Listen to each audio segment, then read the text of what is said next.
Hi, ಇದು cotton ಸೀರೆ, silver ಜರಿ ಬಂದಿದೆ, ಸಿಲ್ವರ್ ಬಾರ್ಡರ್ ಬಂದಿದೆ. ಮತ್ತು ಇದರಲ್ಲಿ 3 ಕಲರ್ಸ್ ಕೊಟ್ಟಿದ್ದಾರೆ. ಪಲ್ಲು ನವಿಲ್ ಮತ್ತು ರೋಸ್ ಪ್ರಿಂಟೆಡ್ ಬಂದಿದೆ. ತುಂಬ ಚೆನ್ನಾಗಿದೆ, ತುಂಬ ಚೆನ್ನಾಗಿ ಕಾಣುತ್ತೆ. ಉಟ್ಕೊಂಡ್ರೆ ಮಾತ್ರ ಸಕ್ಕತ್ತಾಗಿರುತ್ತೆ. ಇದರಲ್ಲಿ 3 ಕಲರ್ಸ್ ಇದೆ.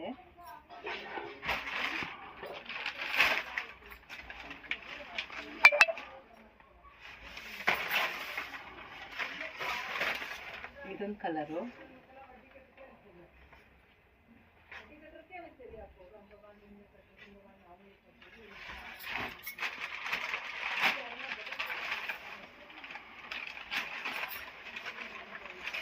ಇದೊಂದು ಕಲರು,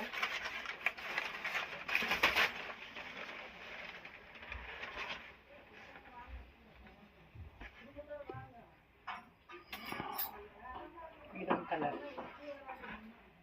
ಸ್ಟಾಕ್ ತುಂಬ ಕಡಿಮೆ ಇದೆ. ಬೇಕಾದವರು ಬೇಗ ಬುಕ್ಕಿಂಗ್ ಮಾಡ್ಕೊಳ್ಳಿ. ವಾಟ್ಸಪ್ ನಂಬರ್ ಮೇಲೆ ಕೊಟ್ಟಿರ್ತೀವಿ, ಆ ನಂಬರ್ಗೆ ಬುಕ್ ಮಾಡ್ಕೊಳ್ಳಿ.